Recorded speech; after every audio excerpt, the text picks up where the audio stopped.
If you've ever looked online for land for development, you've probably been shocked at how expensive it is.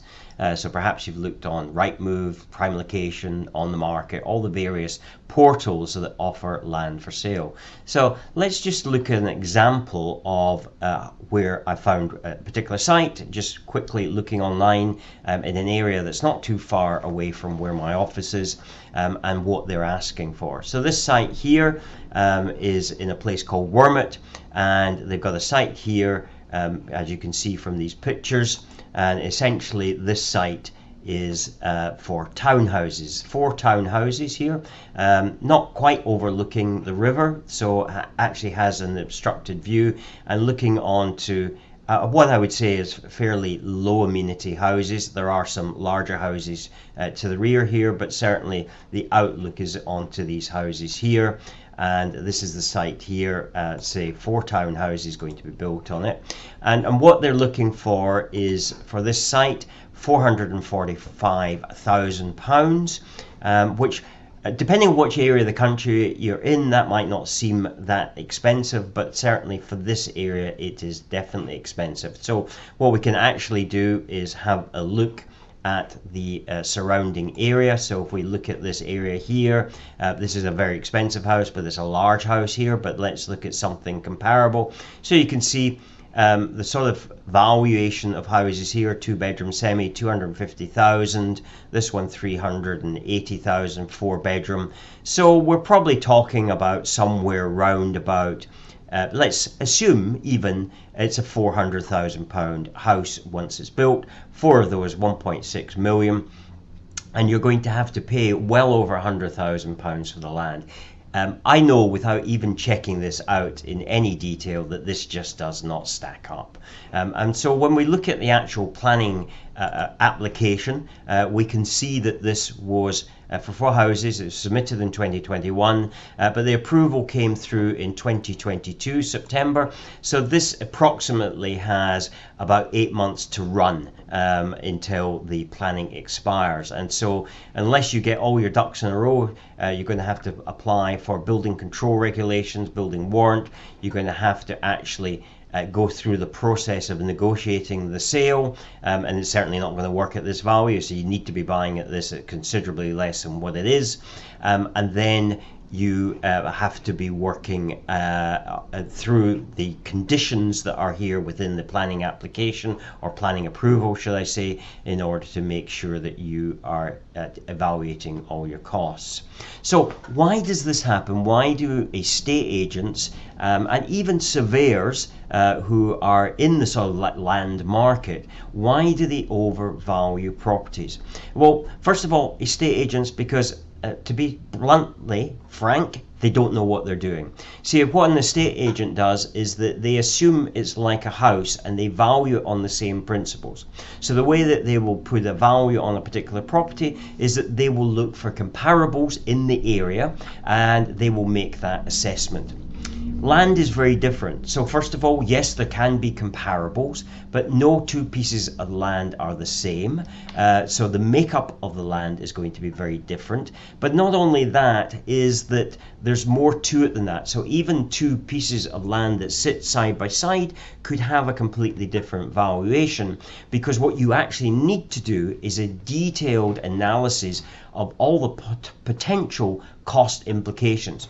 So we've established in this area that probably the GDV, very, very rough, and I wouldn't be using this to at this stage, but just to take the example of 400,000, we reckon somewhere around about 400,000, we've now got to take all our costs off that.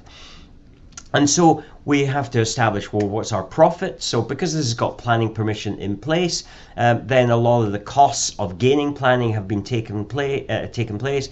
We need to add in an amount for building control regulations. But what we're first of all going to do is to take our build profit off that. So we're going to assume a 25% of gross development value, so 400,000. So we immediately take our 25% off. That's 300,000. Now we have 300,000 pounds to play with. 300,000 pounds to build our property out and to buy the land. So now we've got 300,000. 125,000 roughly, or about 110,000 let's say, is going to come off for the land. So now we have essentially 190,000 to do that build. We'll get back to the video in just a moment. If you're really serious about creating a property development business, then I would suggest that the next logical step for you would be to get a copy of my book, You a Property Developer. Simply go to the website of the same name, youapropertydeveloper.com. I'm going to cover the cost of the book. All I'm going to ask is that you contribute to the cost of the postage and packaging. Head over to youapropertydeveloper.com and pick up a copy now. But it's not just the physical build itself. You see, a lot of people put on, like Facebook, you've seen this, so these comments, how much does it cost to build a house? But it's not just about the cost of the building of the house, because you've got the physical structure itself, but each site will have peculiar conditions that really just are peculiar to that site. So for instance, you take the actual physical structure itself, how much is that going to work out at? You need to work out the pounds per square meter or pounds per square foot, which certainly the estate agent hasn't looked at. They haven't established, particularly when they put something on the market that's got outline planning permission, where we have no idea how much the size of the building that the planner is going to allow us to put on that site. But with full planning permission, we at least have the benefit of knowing what the size of it is. In this particular situation, I looked for the sizes. Planning documents don't require to have measurements on them. Sometimes architects don't put them on there because they're frightened that their drawings are going to be stolen, and so therefore they don't tend to put because it's in the public domain, that information, so they tend to not put their measurements on there. So you need to establish what the size of the building is. I wasn't able to do that in this particular situation. So we don't know what that is, but let's assume that we do. We then work out what our build cost is, and we can work out that, providing we know what our labor rates are, what the materials are, we can work out a build cost. What we can't work out is the definitive cost of putting our foundations in, because although we can do trial pits in that particular area, until we actually physically build, in other words, what happens with trial pits is we're taking up a trial pit here, trial pit here, trial pit here. So we might, on that particular site, we might take 3 to 5 trial pits. But when we actually build the site, we're having to dig out the foundations, and we might find, for instance, that there's soft ground. There may be a problem with an area that we weren't able to identify from the trial pit because it didn't exist in that trial pit, but it exists in another part of the site. So we may have soft ground, which means that we go to deeper foundations, which means that our foundation costs come up. So we've got to mitigate against that cost, and we do that with having a rather large contingency. We'll have some indication from the ground investigation. Again, the estate agent won't have done that ground investigation. You can't expect them to have done it, but they won't have that information.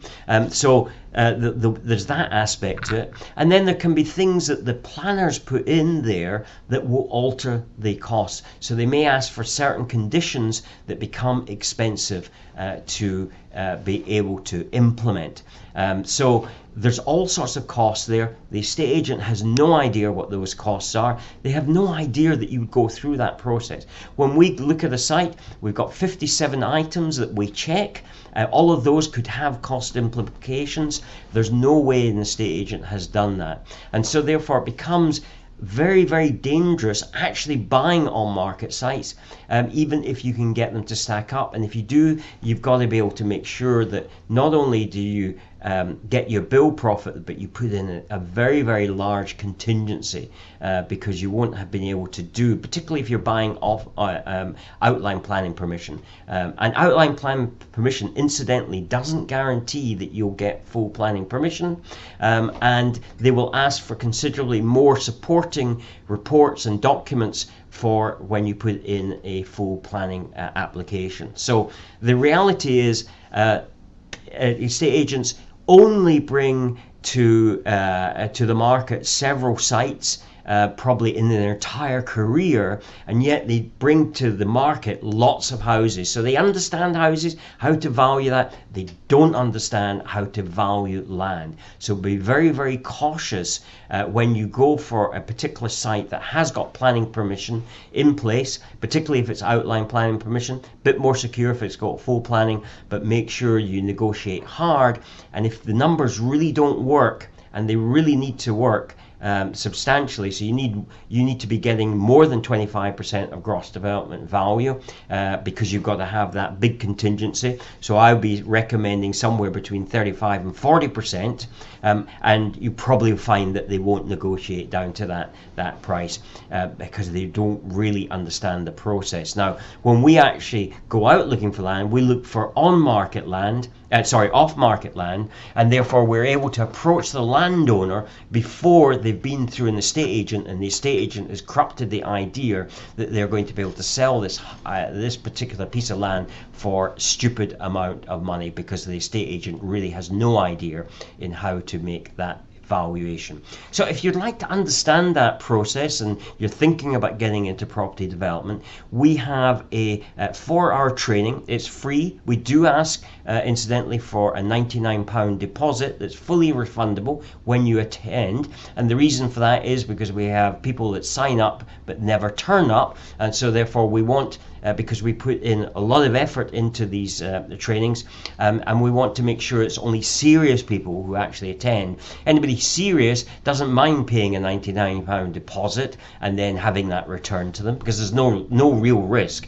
But people who are a bit flaky and just sign up for everything and never attend, well, they're not going to be paying the £99 deposit. So we find that we get serious people on there, and therefore we have serious questions that are being asked. We have serious engagement from the people, and so if you're interested in that, then go to propertydevelopmentuk.com. We've got full details. We run them about once a month, so find out when the next one is, sign up for that. We also give you a 30-minute onboarding call with myself, just to make sure that this is right for you prior to the actual meeting, and so we make sure that we cover the information that you would want. So again, if that of interest to you, propertydevelopmentuk.com, and I look forward to seeing you on there. If you're new to the channel, please subscribe. If you like this content, if you like this video, give it a like. And there's well over 300 videos now on this site, so there's plenty of information for you to consume. Thanks again for your time for watching, and I look forward to hopefully seeing you, if you're serious about property development, on one of our 4-hour trainings. Take care. Bye-bye.